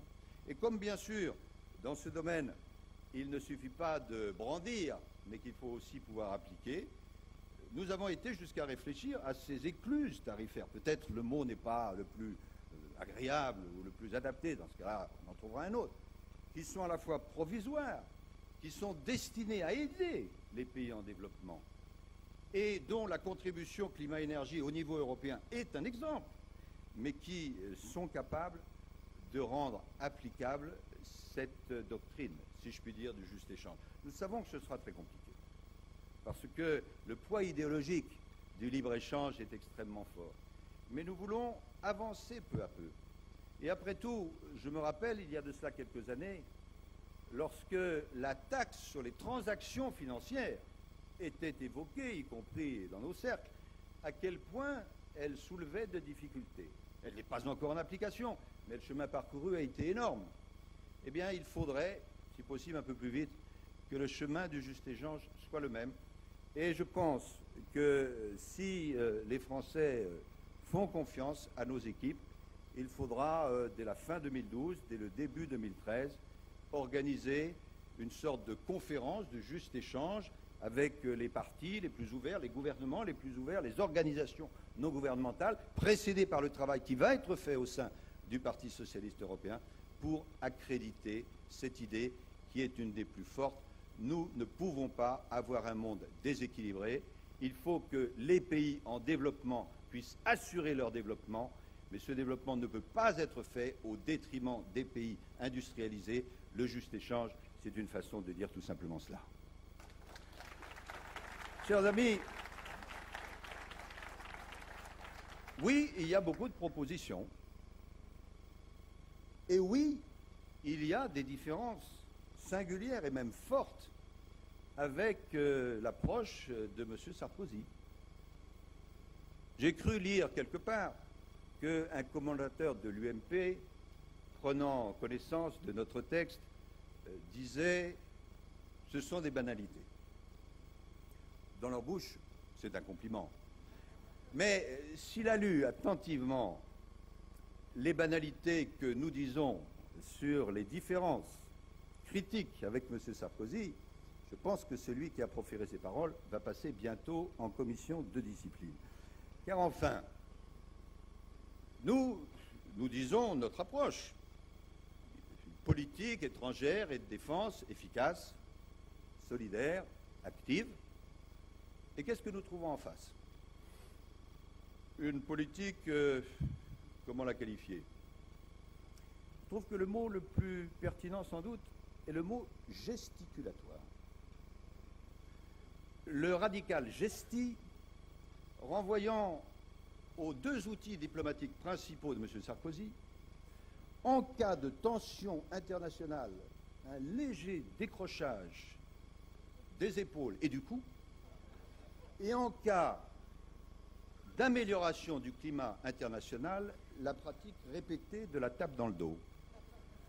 Mais à voir le résultat, je ne suis pas sûr que ces outils diplomatiques nouveaux permettent une politique qui soit exactement ce qu'il faudrait pour la France. Alors, regardons sur le fond. On a parlé de la réintégration de la France dans le commandement militaire de l'OTAN. À coup sûr, cette réintégration, nous sommes contre. À coup sûr, cette réintégration devait apporter un rayonnement international supplémentaire pour la France et des avancées de la défense européenne. Résultat, zéro. Il faudra donc réexaminer la question avec comme point focal l'avancée de la défense européenne. Deuxième exemple, l'Afghanistan. Lorsque M. Sarkozy a décidé d'envoyer des troupes supplémentaires, on nous a dit qu'à coup sûr, il y aurait des avancées et des garanties. Le résultat, c'est ce que tout le monde constate. Ça s'appelle l'enquistage. Et il faudra donc que nous réexaminions la question. Nos troupes n'ont pas vocation à rester durablement en Afghanistan.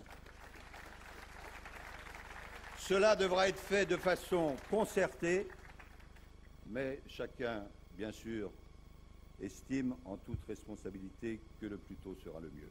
Le troisième exemple, c'est la France-Afrique. On nous avait expliqué à coup sûr que la France-Afrique, c'était terminé. Nous avons dû avoir quelques moments d'inobservation, mais j'ai le sentiment que les effluves embaumés de ces pratiques n'ont pas totalement disparu. Il faudra donc reprendre la question et cette fois-là, se débarrasser de ces pratiques assez nauséabondes. De la même façon, on nous avait dit sur le conflit israélo-palestinien, à coup sûr, la France aura une position équilibrée.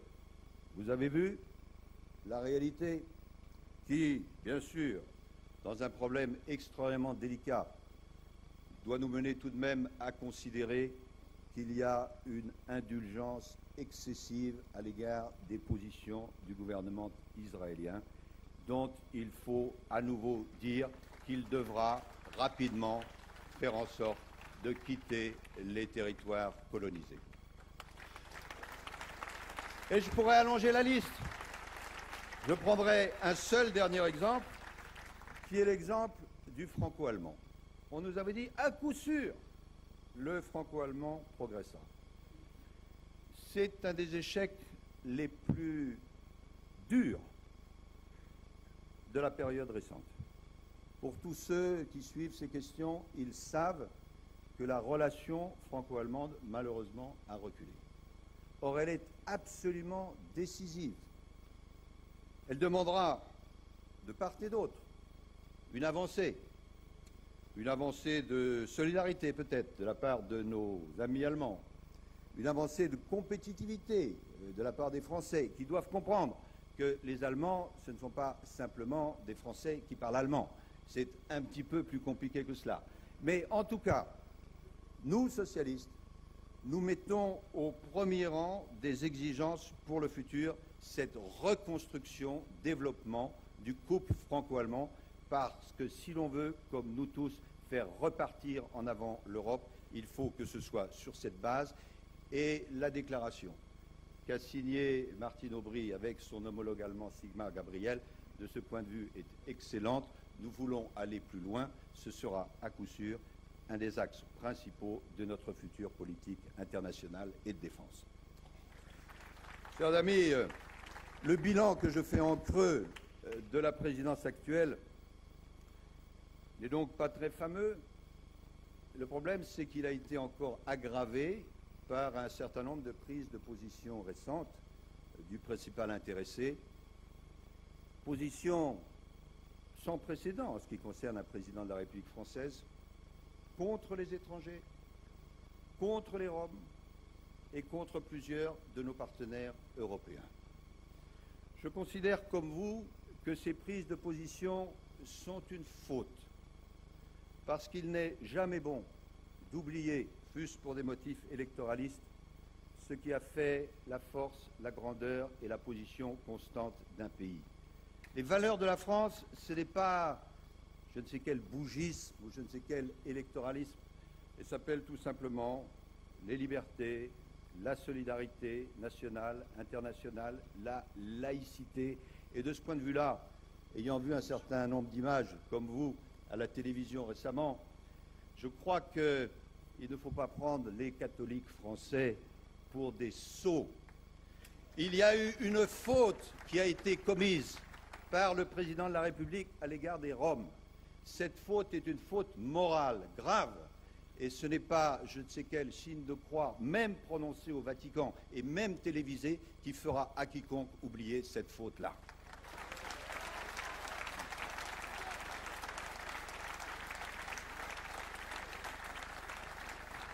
Je termine en disant tout simplement ceci.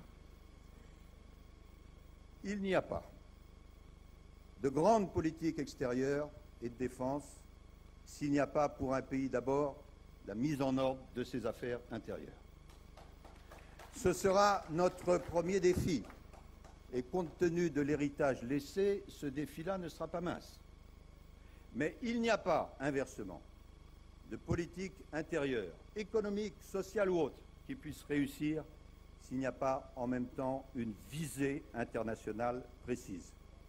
C'est le sens du travail que nous avons fait et que nous faisons aujourd'hui pour dire simplement deux choses à nos amis étrangers qui ont été le chapitre choqués, je le sais, par un certain nombre de positions récentes de Monsieur le Président de la République. Je voudrais dire que lorsqu'il s'exprime ainsi, Monsieur Sarkozy n'engage certainement pas toute la France. En tout cas, nos positions ne seront pas les siennes.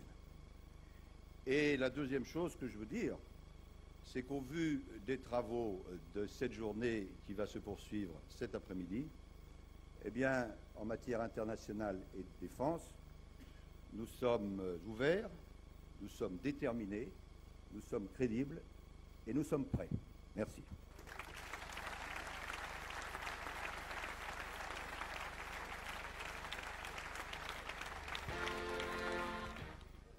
Nous sommes toujours à la défense en direct de la convention du Parti socialiste sur l'international.